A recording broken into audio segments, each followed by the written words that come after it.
मुफ्ती Tariq Masood, famous scholar. मुफ्ती साहब, मेरी बीवी 8 महीने हो गए अपने बाप के घर जाके बैठ गई और बोल रही है कि मैं पर्दा नहीं करूँगी, भले से आप मुझे तलाक दे दो। अब आप मशवरा दें मैं क्या करूँ?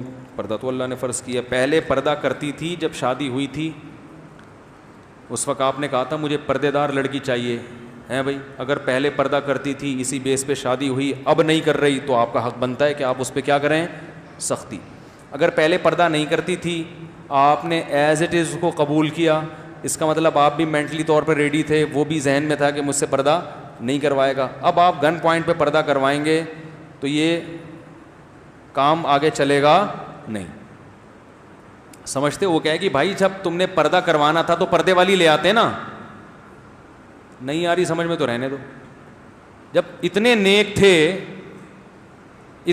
थे कि तुम बेपर्दगी बर्दाश्त ही नहीं होती, तो तुम्हें तो पहले से पता था मैं पर्दा नहीं करती, तो फिर तो कोई पर्दे वाली तलाश करके ले आते।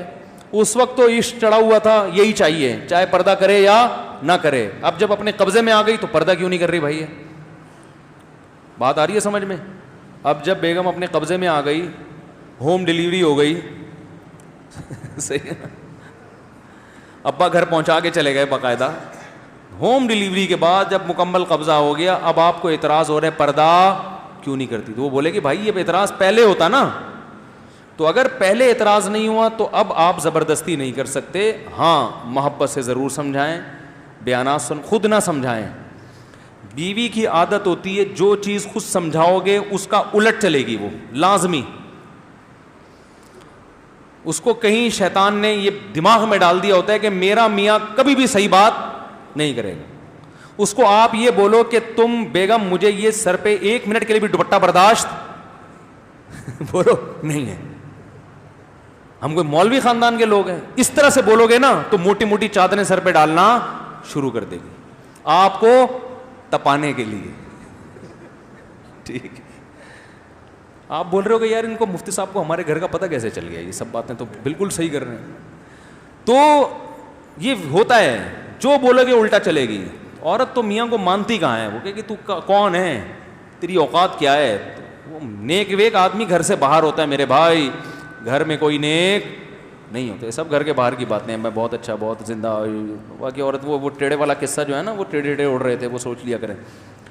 तो इसलिए अब हल ये है कि खुद ना समझाएं, उलमा के बयानात लगा दिया करें, तबलीग वालों तबलीग में लेके जाएं उसको, वहाँ वो बयान सुनेगी। अब इस तरह से आहिस्ता आहिस्ता उसको दीन पे लाने की कोशिश करें। दुआएं मांगें, बहुत दुआओं का बड़ा असर होता है। और बयानात सुनवाएं उलमा के।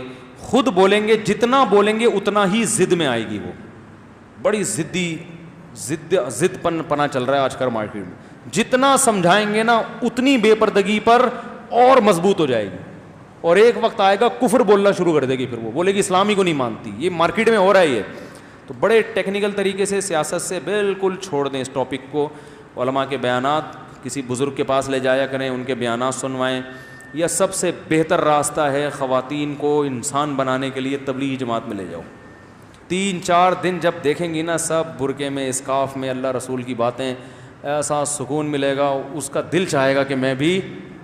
हमारे एक दोस्त थे, उन्होंने वाक़या सुनाया कि मैं जब कहीं बैरून मुल्क तबलीग के लिए गए अपनी अहलिया के साथ, लीबिया था, कोई अरब कंट्री था, तो एक अरब से मुलाकात हुई। उसने कहा मैं अपनी बीवी को हज पे लेके जा रहा था, ये हज पे नहीं गई।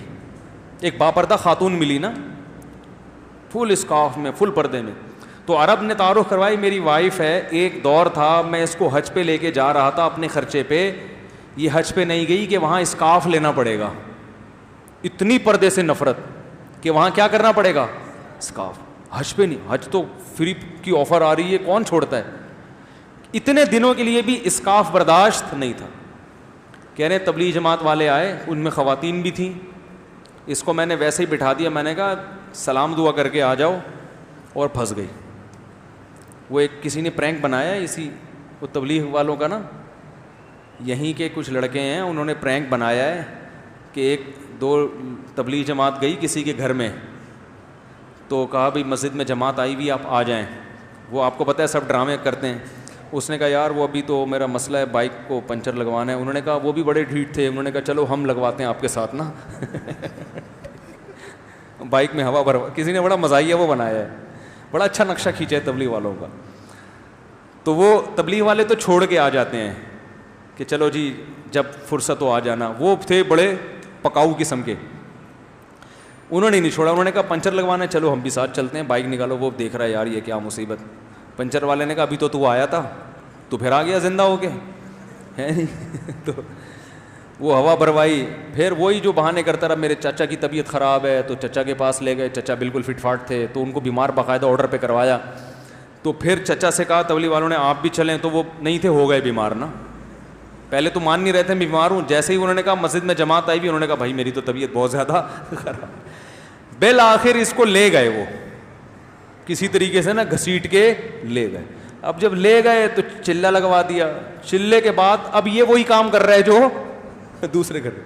تو کسی کے گھر گیا, دروازہ نوک کیا, ہاں بھائی جماعت آئی ہوئی. اس نے کہا بائک میں ہوا نہیں ہے. اس نے کہا بھائی تو آخر میں ادھر ہی آئے گا, ٹھیک ہے, ٹائم ویسٹ نہ کر. میری بھی بائک میں ہوا نہیں تھی, میرے بھی چچا بیمار تھے, پہلے وہ مان نہیں رہے تھے, پھر وہ ہو گئے, تو تیرے بھی ابھی کوئی پھپھو بیمار ہوں گی, تو بہتر یہی ہے کہ اپنا ٹائم بھی بچا اور ہمارے کچھ آ جا. تو ایک دفعہ جانے کی دیر ہوتی ہے, اس کے بعد گیا. تو جو خواتین سدھر نہیں رہی ہیں نا, تو ان کو جماعت میں لے جاؤ, 3-4 دن ماحول ملے گا, اللہ رسول کی باتیں سنیں گی, پھر دوبارہ لے کے جاؤ. انشاءاللہ ایسا گھر کا ماحول بنے گا نا کہ آپ کہو گے یار یہ تو مجھ سے بھی زیادہ نیک ہو گئی ہے انشاءاللہ. تو ہر کام تبلیغ بڑی سیاست سے ہوتی ہے. آرڈر بازی کرو گے نا, یہ کرو وہ نہیں کرو, بیگم یہ پردہ کرو, وہ نہیں کرے گی, چل نکل یہاں سے, ٹھیک ہے نا. پڑھایا سمجھانے والا کافی ہو گیا میرا خیال ہے. سبحانک اللہم و بحمدک نشہد ان لا الہ الا انت نستغفرک و نتوب الیک.